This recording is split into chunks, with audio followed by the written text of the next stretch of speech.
Sige, para sa'yo lang. Aral po kami na mabuti, mga pangako mo po na sa amin na magpagtapos, tutupadin po namin yung dalawa po namin magkapatid.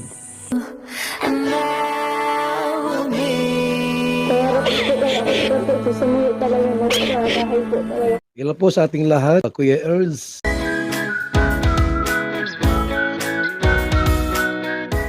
Wow! Grabe, Kalingap Edo, may inihanda. Pero may problema sa lupa nila VNC. Magkapatid pinangakuhan ni Kalingap Rab. Bahay nila Carla may kulang. Ano kaya ito? Yan ay sama-sama nating tutukan mamaya mga Kalingap. At kung nagustuhan nyo po ang ganitong klaseng reaction video, paki-like at subscribe naman po para lagi kayong updated sa susunod kong mga uploads. At salamat sa walang sawang pagmamahal at suporta kay Kuya Val Santos Matubang at Idol Kalingap Rab. Paalala, panoorin at tapusin ang video na ito para malaman mo kung ano ang nilalaman nito bago mag-comment. Ngayon balik tayo sa topic, Kalingap Edo may inihanda para kay VNC. Ano kaya ito? Hulaan nyo mga Kalingap. Gumawa siya ng fruit shake mga Kalingap para kay VNC. Ang sweet di ba mga Kalingap? Ang mama ni Idol Eds ay hanggang tingin na lang mga Kalingap. Pero si VNC nahihiya ito. Habang tapos na ang shake na ginawa ni Idol Eds. Binigyan niya si VNC mga Kalingap, at nagtos silang dalawa as a sign of share your love. Kinikilig ang mama ni Idol Eds mga Kalingap. Ngayon ibahin muna natin ang topic, ang lupa na binili nila Idol Rabma para kay VNC ay may problema. Bakit? Dahil may bodega di umano na sinakop ang lote nila VNC, dapat ay patanggal na ang bodega sa lalong madaling panahon, hanggat hindi pa huli ang lahat mga Kalingap, makikita natin sa video. Gusto ko malam.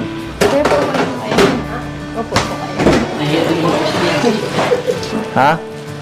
Pinabigan ko lang, masarap yan. Ginawa ko na yung nakaraan eh. Mainit ko? Ay, buti kami may pension. Ito na oh. May nakain. Maganda yung di masyado may yelo. Ano to? Grabe.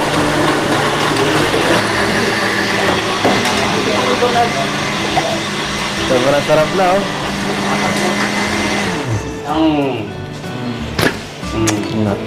Kasyang apat yan ako.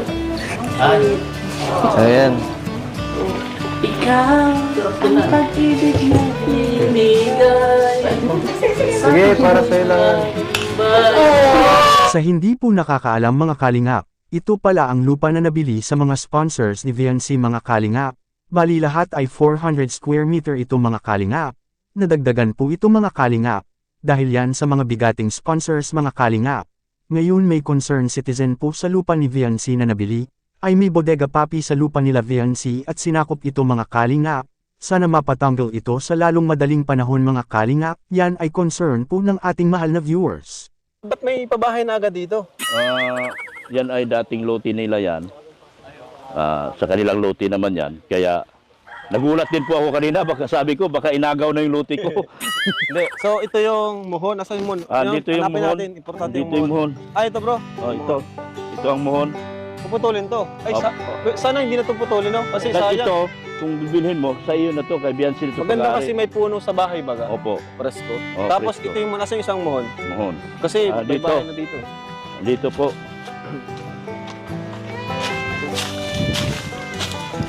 Nandito. Ayun! Ang laki! Oh, dito. Ilang square meter to? 100 square meter. 100. Hanggang doon. Hanggang doon. Malaki. Magkano Laki. daw?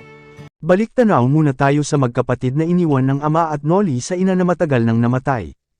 Sa puntod ng kanilang ina, na lang ang magkapatid lahat ay isiniwalat nila ang kanilang karanasan sa buhay ngayon. Na nandyan ang Team Kalingap ang siyang pangalawang pamilya nila. Siguradong iiyak kayo sa magkapatid na ito, nakakaawa ang kanilang sitwasyon. Sabi ni Christian, "Huwag mag-alala mama, may pamasahe naman po kami, balik kami sa puntod mo sa birthday mo."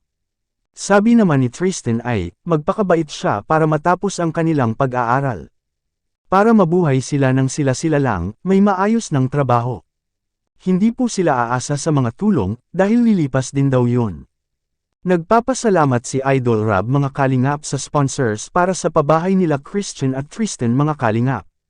Sabi ni Idol Rob, wala na silang pamilya, ang Team Kalingap na ang pamilya nila ngayon, kaya ipaayos ang kanilang bahay, at bigyan sila ng magandang edukasyon. Sa mga naghihintay po, huwag kayong mag-alala, palagi naman binigyan ng allowance weekly ang mga beneficiaries ni Idol Rob, na kahit minsan lang ito mabisita, dahil sa bis hindi kaya mag-isa ni Idol Rob, ito ay isang opinion lang po, pwede rin po kayong mag-comment sa ibaba mga Kalingap. Aral po kami na mabuti, yung mga pangako mo po na sa amin na magpagtapos, tutupadin po namin yung dalawa po namin magkapatid. Paalam po mama, uwi na po kami, mabalik na po kami dun sa tirahan po namin. Kung nasaan ka man po, sana po ay nasa mabuti po kayo. Ma, huwag po kayong mag-alala. Baka po sa birthday niyo po, madala po namin ulit kayo dito at meron naman po kami ditong pera po, pamasahe para makapunta po dito sa punto niyo po. Salamat po sa iyong mga nagawa po nung bubuhay ka po sa amin, sa pagpapalaki po sa amin ng magkapatid.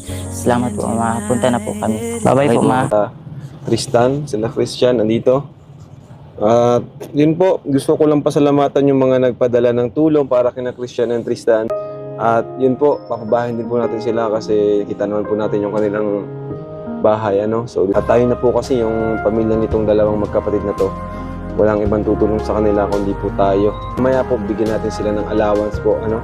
So, thank you po kay Jimmy Alconis. Yan, thank you po sa inyo. Nessie Francisco, thank you so much po. Jason Ann Villareno. Pala, thank you pala sa nagbigay yan kay ano. Nagdala po kami ng groceries and bigas food sa kanila. From Zara, maraming salamat po. Kay Lilibet Alforque, yan, salamat po. Tita of Israel, thank you so much po. Ayan. Ito from Anonymous, ito po para sa pabahay daw, thank you so much po. Ngayon po, bigyan po natin sila ng budget, itong magkapatid na ito. Pero priority natin yung pabahay, ano. After nitong kay Filomeno, sasabay natin yung pabahay niya, no? Pabahay sa kanila. Siguro magkakasabay na yung kay Supermac. Kasi papabahay din po natin si Supermac. 100, tapos ito, 6,000. 1, 2, 3, 4, 5, 6. Ingatan nyo yung pera nyo, ha? Allowance nyo. Ayan, ito 200, pamasahin nyo dyan. Ano? Thank you po sa mga nagpabot po ng tulong po sa amin dalawang magkapatid. Malaking tulong po ito sa pang-araw-araw po namin. Salamat po kay Kuya Rab at sila na po ang nagsilbing kuya po sa amin dalawang magkapatid na mga nagagabay po sa amin dalawa.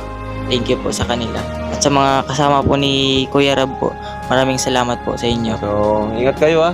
Ingat din po kayo, Kuya Rab. Balik na lang kami doon, ano? At yun nga, papagawa natin yung bahay nyo. Ngayon punta muna tayo kay Carla mga Kalingap, ang 1 milyong pabahay ni Carla ay sa wakas natapos na. Parang nanaginip lang si Carla mga Kalingap dahil hindi po siya makapaniwala na mayroon na siyang sariling bahay ngayon. At sabi sa nanay ni Carla, pangarap niya na mapatayuan ng sariling bahay ang nanay at tatay ni Carla.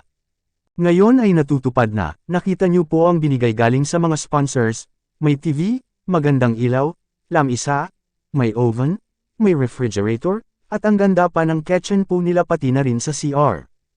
Pero alam niyo po ba mga Kalingap, may concerned citizen po tayo, sabi niya kulang ng dirty kitchen yung bahay nila Carla, ang hirap daw at ang sikip sa loob. Kaya sana daw may dirty kitchen, so ito ay opinion lamang nila. Pero madali lang yan mga Kalingap, ang dirty kitchen pwede na yan magawa sa sariling sikap nila, lalo na ang tatay ni Carla ay marunong sa gawaing bahay mga Kalingap. Sila na ni Carla ang gagawa nito mga Kalingap, sa sobrang iyak ni Carla at yamakap na lang ito sa kanyang nanay mga Kalingap. Swerte talaga itong si Carla mga Kalingap dahil mabait si Idol Jomar at talagang bagay na bagay ang kanilang pagiging partner mga Kalingap. At dahil rin sa mga solid supporters ng Jomcar ay nagawa lahat dahil sa kanilang mga tulong, at dahil rin kay Idol Rob, kung wala si Idol Rob at Kuya Val, wala ngayong Jomcar. Kaya pasasalamatan natin ang kabutihan ng pamilyang Matubang mga Kalingap.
At kung nagustuhan niyo po ang ganitong klaseng reaction video, paki-like at subscribe at i-on ang notification bell para lagi kayong updated sa susunod kong mga uploads.